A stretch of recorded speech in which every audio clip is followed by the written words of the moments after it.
Ese wari uzi ko mu bihe bya kera cyane higeze kubaho igihe cyariho hariho abantu babiri gusa ku isi y'Imana? Abo bantu bari bo Adamu na Eva, ariko baje ku isi bavuye mu ijuru, aho ibintu byose byiza byari biri mu ijuru.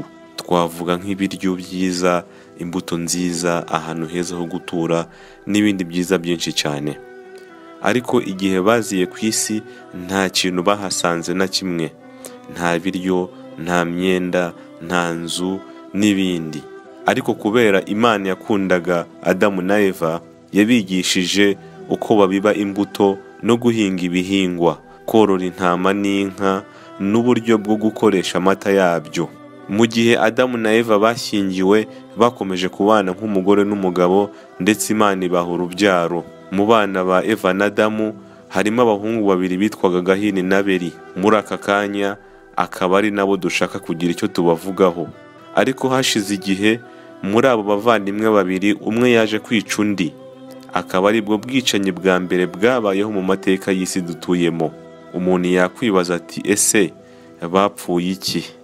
Kuki umwe yishe undi kandi bari abavandimwe? Ni mu kanya, ntucikwe n'iyi nkuru itangaje cyane. Tukwibutsa ko utagomba kwibagirwa gukora subscribe kugira ngo ujye ugerwaho n'inkuru zacu nziza kandi zabateguriwe. Nk'uko twabivuze ruguru, mu rubyaro rwa Adamu na Eva hari harimo abana babiri b'abahungu, ari bo Gahini ndetse na Abeli.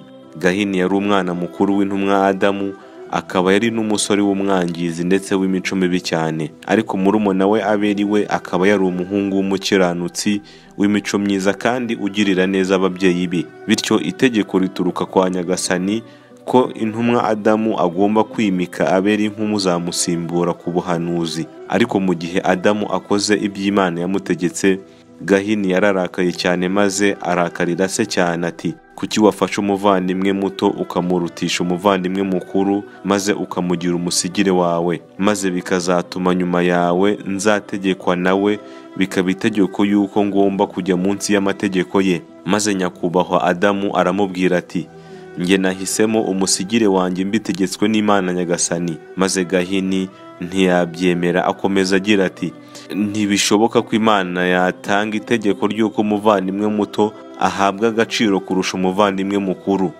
Maze Adamu aramubwira ati, niba utabyemera ko Imana yategetse ko murumuna wawe aba umusigire wanjye, mwebwe mwembi uko muri abavandimwe babiri nimutange igitambo kwa Nyagasani wanyu.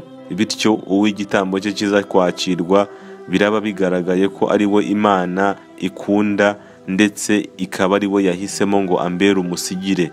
Bembi bemeranywa kuri icyo gitekerezo, maze buri wese yitegura kujyana igitambo cye aho ibitambo babishyikirizaga. Ariko mu bisanzwe umuhungu mukuru ari we Gahini yari umuhinzi. Niko gufata amahundo y'ingano yangiritse kandi adafite agaciro aba ariyo ajyana nk'igitambo, maze ayashyiraho bashyira ibitambo. Mu gihe umwana muto ari we Abeli, akazi ke kari ubworozi. Aravuga ati, igitambo kijye kwa Nyagasani kigomba kuba ari umutungo ufite agaciro kuruta ibindi byose. Niko gufata intama nziza kurusha izindi zose mu ntama ze, ayijyana ahashyirwa ibitambo iruhande rw'igitambo cy'umuvandimwe we. Ariko twibutsa ko muri icyo gihe icyerekanaga ko igitambo cyakiriwe na Nyagasani nuko hamanukaga umuriro uvuye mu kirere ku Mana Nyagasani, maze ugatwika icyo gitambo. Muri icyo gihe aho abo bavandimwe bari bategereje umuriro uva ku Mana, bose niko babona mu kirere haturutse umuriro uraza utwika ya ntama irabura, maze ya mahundo y'ingano aguma uko yari ameze. Maze Gahini amaze kubona ko igitambo cya murumuna we cyakiriwe ariko icye nticyakirwe, niko kumugirira ishyari rikomeye cyane. Maze aramureba, niko kumubwira ati, ni gute Imana yakwakira igitambo cyawe maze icyanjye nticyakirwe? Nta kabuza njyewe rwose nzakwica. Maze Abeli aramusubiza ati, Imana Nyagasani yakira iby'abakiranutsi gusa.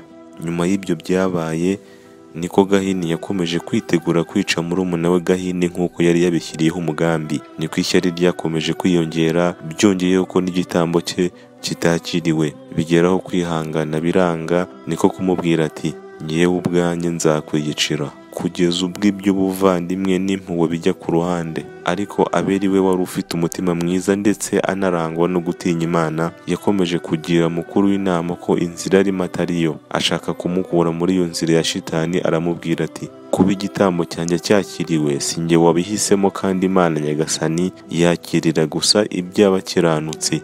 Bityo rero muvandimwe wanjye, menya ko niba ushishikajwe no kunyica, menya ko njye ntazigera nshishikazwa no kukwica, kuko njye ntinya Imana Nyagasani, kandi nuramuka unyishe, umuzigo w'icyaha cyanjye n'umuzigo w'icyaha cyawe bizajya ku mugongo wawe, kandi uzabarizwa mu bazajyanwa mu muriro utazima, akaba ari nacyo gihembo cy'abanyamahugu. Ariko ikibabaje, izo mpanuro za Gahini ntizagize icyo zihindura kuri roho mbi ya mukuru we Abeli, maze akomeza acura umugambi wo kwica murumuna we. Kuva ubwo yahoraga ashakisha uburyo bwiza yabonamo uko yica umuvandimwe we, aho yitaruye ababyeyi babo. Niko kuza kwa shitani itangira kujya imushukashuka imubwira iti, igitambo cyawe nticyakiriwe, ariko igitambo cya murumuna wawe cyakiriwe. Bityo murumuna wawe Abeli nakomeza kubaho maze akabyara, urubyaro rwe ruzaza ruratira ishema urubyaro rwawe, bavuga bati, igitambo cya data cyarakiriwe,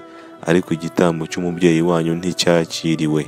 Ishyari hamwe n'uku gushukwa na shitani byakomeje kumuzonga mu mutima we, ariko ntiyarazi uburyo yicamo umuvandimwe we. Kugeza ubwo umunsi umwe yari akirimo gutekereza uburyo yakwica murumuna we, shitani iza mu ishusho y'inyoni, maze ifata indi nyoni ikubita umutwe wayo ku ibuye maze irapfa. Maze Gahini wari uri kureba ibyo shitani ikoze, niko kwifashisha ubwo buryo ngo yice murumuna we, maze yumva ko kumwica ari ibintu byoroshye.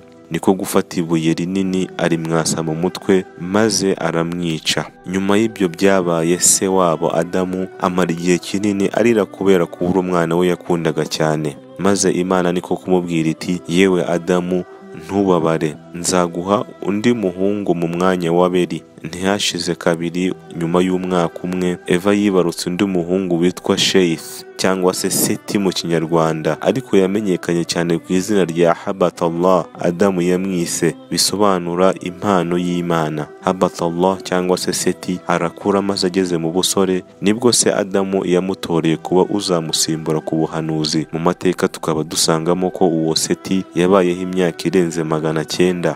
Ibya Gahini na Abeli nuko byagenze. Twizere ko iyi nkuru yatwigishije byinshi, ariko icy'ingenzi dukuye muri iyi nkuru nuko twakagombye kutagirirana amashyari hagati yacu. Uteye imbere ntitwumve ko tugomba kumusubiza hasi, kumugambanira cyangwa se kumwica ndetse n'ibindi byinshi, ahubwo duharanire kugira urukundo hagati yacu ndetse no gushyigikirana mu byiza, kugira ngo tuzabashe kuba muri ba bandi b'abakiranutsi. Naho ubutaha, murakoze cyane.